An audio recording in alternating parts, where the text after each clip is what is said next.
News 1226 First Alert Radar Network. With up to 10 times the resolution of other local radars and technology that can pinpoint right down to your street. First just got faster. We have issued a first alert in anticipation. Spring in the CSRA means severe weather season is here. With fast-moving storms that can disrupt your whole day. Cloud to ground lightning, that's going to be... But you're good, because you watch WRDW First Alert Weather. We're all the counties here. And you get the first alert with forecasts where you live. All the sweeps are working. Whether it's sunny or severe, we get it right. And you get it first. WRDW First Alert Weather, on your side.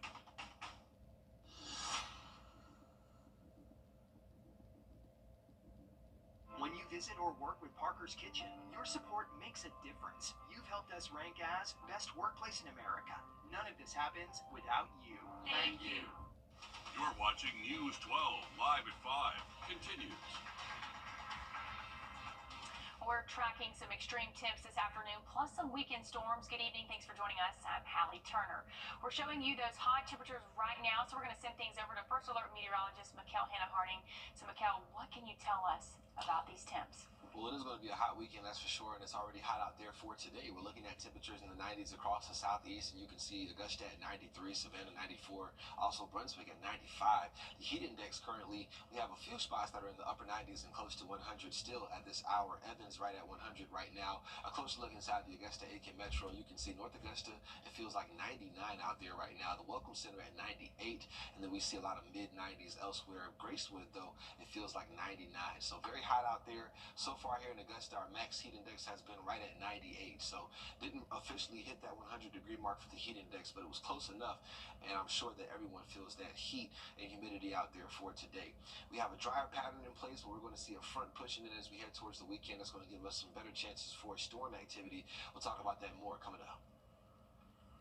Well, an urgent call to the community. The Richmond County Sheriff's Office says there is a deputy shortage and they need your help to keep the community safe.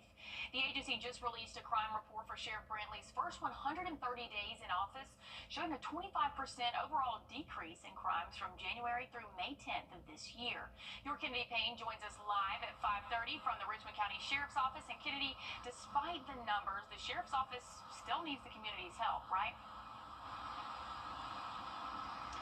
Absolutely, they do, and that deputy shortage, that's being felt nationwide. Communities big and small, including right here at home. And we actually spoke with Lieutenant Mark Chestang, and he's in charge of recruiting for the Richmond County Sheriff's Office. He says, staffing-wise, they're in a better spot than they were last year, and having a new administration has played a large role in that. But he says during COVID, that's when they really started to see a dent in staffing, and since then, it's been hard to recover.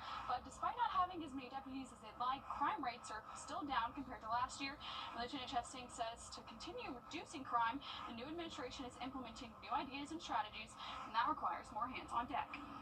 More people you have on the street interacting with the community, interacting with the people on the street, even making traffic stops, because the bad guys have to get places just like the good guys do. So you catch them in the act or catch them in transportation, you actually help stop them before it even happens. And they say they're always looking for good certified deputies. If you're interested in what all this position entails and what exactly they're looking for, we'll give you the full story all new on News 12 at 6 o'clock. Thanks for that, Kennedy. And though it may not seem like it, the Sheriff's Office says there's also been a decrease in deadly crashes. Just last week, we saw 3 in South Augusta. The Traffic Division says there's also been a total of 15 traffic accidents in South Augusta, 13 of those deadly. So what's the Sheriff's Office doing to prevent these crashes? We're going out to that area and we're working it as hard as we possibly can. We're very fortunate because we have a good working relationship with Georgia State Patrol. Common trouble spots for crashes are Mike Paget Highway, Peach Orchard Road, Tobacco Road, and Deansbridge Road. And new this evening, we learned another former Augusta commissioner has died. The Richmond County Coroner's Office identified him as Richard Cogclough. We're showing you a photo of him from last May. The coroner says he died of natural causes today. This marks the second death of a former Augusta commissioner this week. And within the last few hours, we've learned 2 women are wanted for questioning in connection to a suspicious death in Richmond County. We first told you about this story on Tuesday. Richmond County investigators are looking for Jessica Sperling and Kelly McBurney. Both are wanted questioning in the death of David Grigg. The coroner's office says he was found dead inside of a home on Harding Road in a, quote, unsafe and nasty living conditions. And this is video where the house officials say they found him. Investigators say Sperling and McBurney are both known to hang around Harding Road, Balfour Road, and Peach Orchard Road. So if you know where they are, you can give the Richmond County Sheriff's Office a call.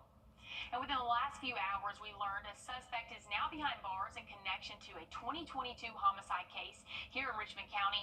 Deputies say Ricardo Daggett, was arrested during a traffic stop on Royal Street today.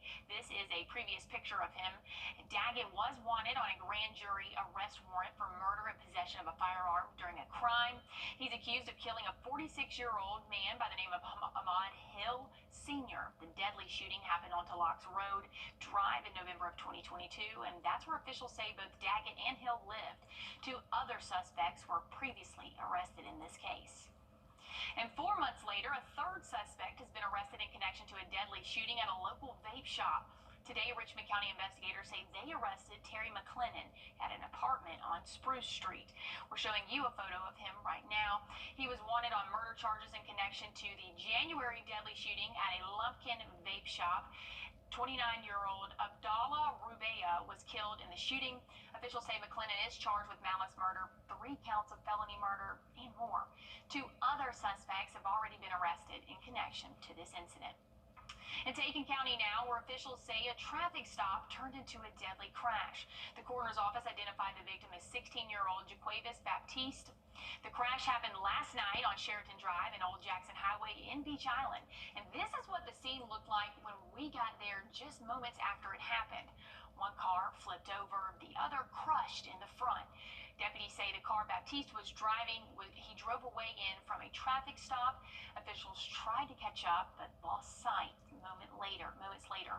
They found the car in a fiery crash. After that, deputies say people in the other vehicle were sent to the hospital with injuries, and they found multiple guns inside the car.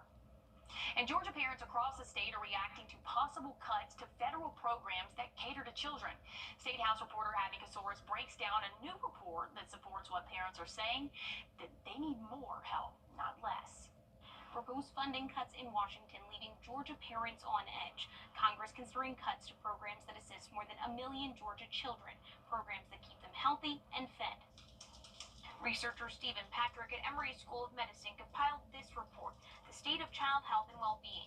He says behind every data point is a child and a story. And it is a temperature check. The results show parents need help from state and local leaders. Food insecurity affects more than 1 out of every 3 Georgia families, more than double the national rate.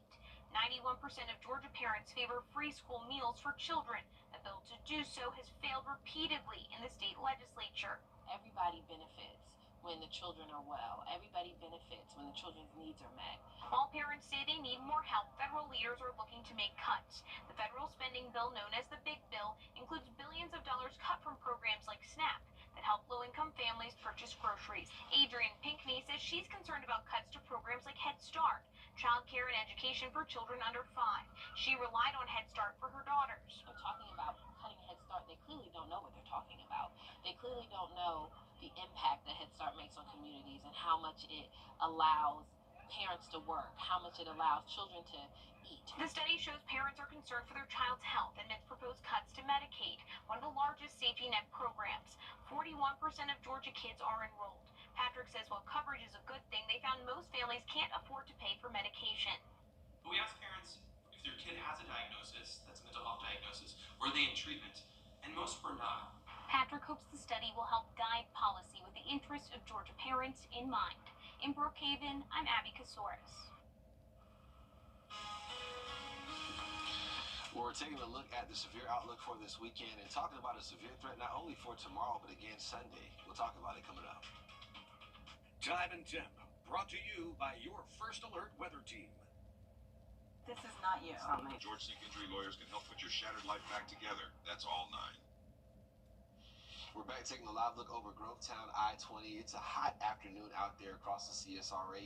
93 right now, those winds out of the west at 12 miles an hour. So we have a noticeable wind out of the west for today.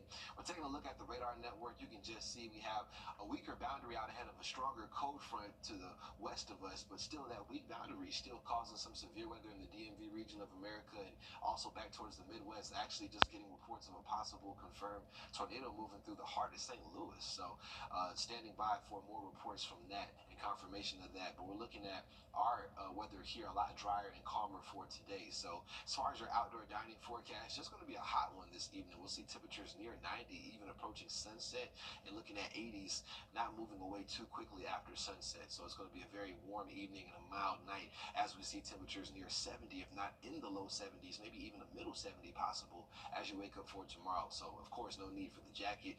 Mild and muggy conditions continue into tomorrow. The heat index, though, actually talking about Saturday here, we are looking at that near 98, so peaking around that point for tomorrow. In your weekend forecast does include a chance for an isolated storm that could be on the stronger side Saturday, and especially into Sunday right now. Models are actually showing something for Sunday. So as we take a look at your Thunder over Evans forecast, gates open at 5:30, music starting at 6. It looks to be a pretty decent evening once we do get into the evening, especially past sunset. I think our rain chances will be done by then. We'll see temperatures in the upper 70s and mid 80s for tomorrow, and just some clouds left over heading into Sunday. Here's a look at the severe outlook, though, for tomorrow. It's a low-level marginal risk, but of course we know all it takes is one storm to have real impacts in a real way, and we're looking at just some wind and hail being the main threat. It's damaging wind gusts up to 60 inside of those storms. Here's a look at one of our in-house models, and this does show a broken line of storms trying to make it to the region by early tomorrow morning. Some leftover rain for the first part of our Saturday. A lot drier, though, for the finish as we head towards Sunday, and then Sunday morning into Sunday afternoon, this model not really picking up on too much. Another one of our short-term in-house models does show a lot drier of a scenario starting off our day for Saturday, but as we head into the afternoon and evening, you can see just a very quick and low chance of a passing shower or storm. So both models pretty dry as we get into Saturday afternoon, Saturday evening. As we head towards Sunday, though, this is when we have this model showing a potential line of storms working towards the area into our Sunday afternoon, and then continues to push through into the evening, allowing us to possibly be a little bit drier finishing off Sunday. So those are the things we're watching right now. Going to be important to keep it here for updates through the weekend, and as we head towards next week, still some rain chances through the middle of next week.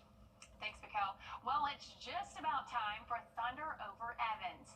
This space may look empty now, but in about 24 hours, leaders expect it to look like this, and you're going to see that transition in just a second. It's going to be a night full of fun with incredible food and music vendors and an incredible show in the sky. Like Mikkel said, the celebration kicks off at 5:30 with a formal salute from the fort, followed by a public swearing-in ceremony for new military recruits. Leaders say this is a chance to honor our military men and women, past, present, and future. We're adding the Laser Encore team that's going to come down, and they're fully integrated in the whole show. So they've been working with the time code and the other two teams to do something that's complementary and exciting as a new change to what we do. And they're adding something new to light up the sky this year, a new laser show. And here's a sneak peek from Laser Encore team, and they shared this with us. So this is what you can expect if you head out tomorrow night. And we're on your side with a traffic alert ahead of the event. Antebellum Way is closed to all traffic right now. Evans Town Center Boulevard will close tomorrow morning at 6 o'clock. Both roads will remain closed until after the event tomorrow night. So if you're traveling, you want to make sure you're paying attention to this. And cleanup continues at the Augusta Riverwalk this afternoon. City officials shut down the Riverwalk to clear Hurricane Helene debris. This is what it looks like today. Officials say initial debris removal was completed shortly after the hurricane, but large debris like tree stumps and roof balls were left behind. Inmates are now hard at work using heavy equipment to restore the Riverwalk back to life. And the director of Augusta Parks and Recreation is urging you to be patient. Trying to get out here to get this work done as quickly as possible with the crews that we have. We ask that the public be patient with us while we're getting through this, and then we want to make it safe as possible. So if you're thinking about coming to the Riverwalk, just wait a little bit longer before we come out Riverwalk, and then that way we can open it back up. Cleanup is expected to last about 2 weeks. The Riverwalk is expected to reopen on the 27th, and the Saturday market will still operate at its normal time and location. accidentally activated Siri? If so, you could be eligible for some money. I'm Jamie Tucker coming up with news about a class action lawsuit that can pay Apple customers as much as $100. First Alert Radar, powered by Jim Hudson Automotive Group. Hey guys, it's Anna Christina here for Roof Savers. It's that time of year again, the perfect time to invest in your home. And what's the most important investment for your home? Your roof. If you've been worried about the age of your roof, missing shingles, black stains, or even leaks, I've got great news for you. There's a scientifically proven solution that can extend the life of your roof by 17 years with just one treatment. It's called Renew at 17 with Rock Lock technology exclusively from Roof Savers. Listen to some of our happy customers. We were told that a roof replacement was $12,000 to $15,000. And then I was talking to a friend across town, and he said, "Oh no, don't do a roof. Talk to Roof Savers." So I phoned you up, and you all came over, and we decided, okay, and we did the roof. And then we had this ugly storm, and the neighbors lost shingles and lost roofs and lost everything else, and we lost nothing. This was a nasty, nasty storm. With everything we saw and everything that went around, everything that was around us, I was pretty certain that we had problems. But when I went out and walked around the house, for what I could see, I didn't climb on the roof, but I didn't see that we had any wind damage whatsoever, none. I don't generally comment on anything because I just don't. But I felt so good, and Carol and I talked about it, that this job was so incredible that we had to say thanks. Roof Savers, save your roof, save your money. Your job, your family. If you've been injured in a car wreck, call the Mike Costello Law Firm. Augusta University Health System is now WellStar, affiliated with Medical College of Georgia, which means you get more personalized care, more compassionate expertise. WellStar, more than healthcare, people care. We're back taking a look at your 7-day forecast here and talking about those temperatures near 90 still all the way through next week. And by Tuesday, we're back into those low to mid 90s out there. A better chance for rainfall approaching us by Wednesday with a stronger cold front moving through by then. But even this weekend, we are going to see a weaker front interacting with the area and stalling around the region. That's going to continue these isolated chances for showers and storms through this weekend. So tomorrow right now is not looking that wet. So this is good. And as long as we can keep it this way, I think we'll be okay for Thunder over Evans and those plans a little bit later into our evening and night. So you could see occasionally, though, a chance for a pop-up shower or storm even tomorrow. So a lot of us could stay dry, but you may be in that lucky spot that sees a downpour for tomorrow. As we head towards Sunday, it seems like a better chance for some storm activity as we head towards the early afternoon for our Sunday. So approaching midday, could see a line of storms potentially approaching the region. That's what models are showing us now. And as we head towards the afternoon into the evening, the bulk of that rainfall continues to move out of the area and should allow us to have a pretty dry finish to our Sunday. So just watching those storm chances closely for this weekend, you should be too. Well, voice assistants are everywhere, from Alexa to Google to Siri. They're always listening, just in case you say their action word. And an iPhone user can claim some money from Apple if Siri ever activated on accident. Our consumer tech reporter, Jamie Tucker, explains what the lawsuit is all about and how you can claim your share of the settlement.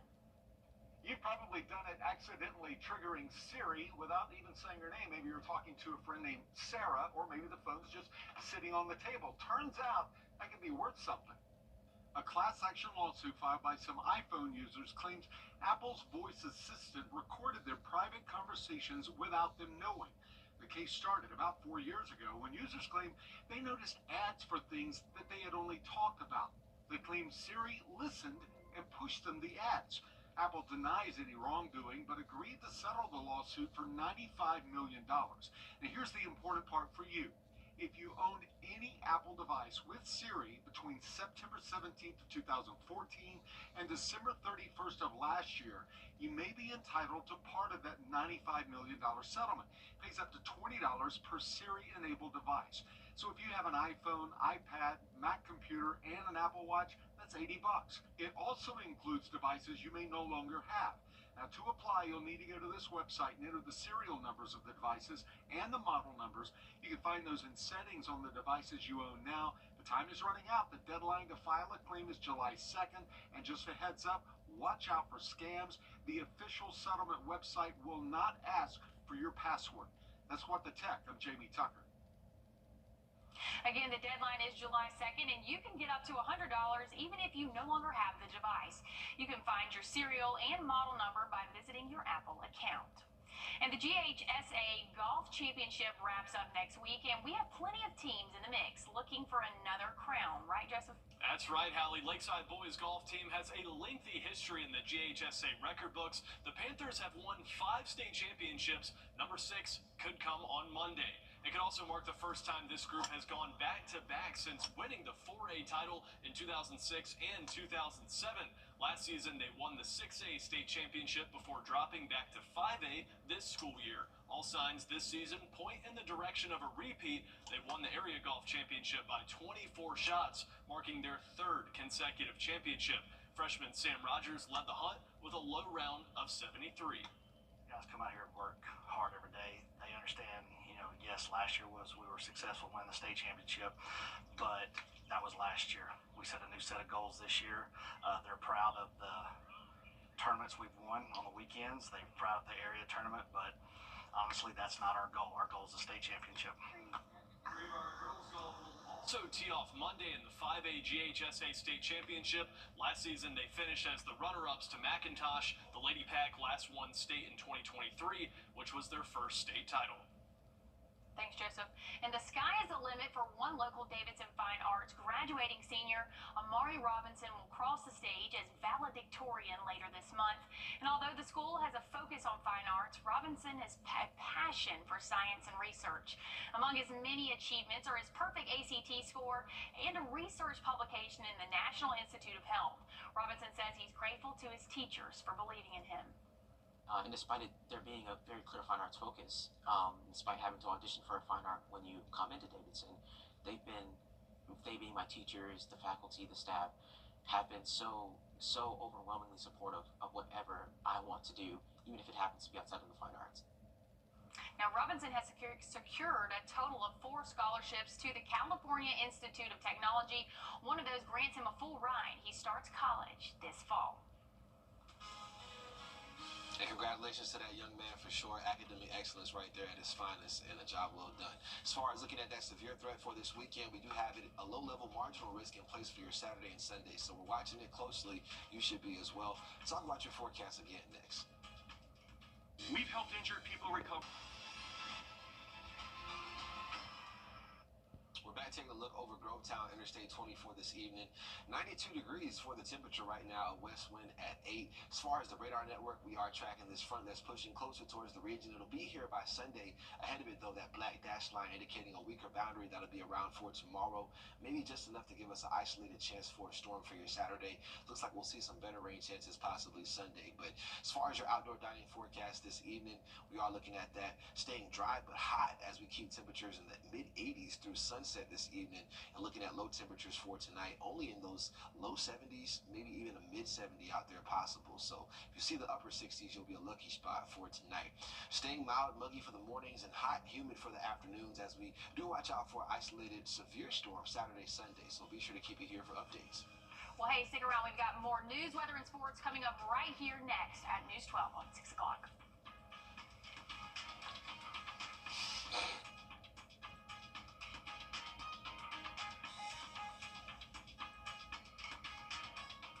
The News 1226 First Alert Radar Unit. With up to 10 times the resolution of other local radars and technology that can pinpoint right down to your street. First just got faster. All right,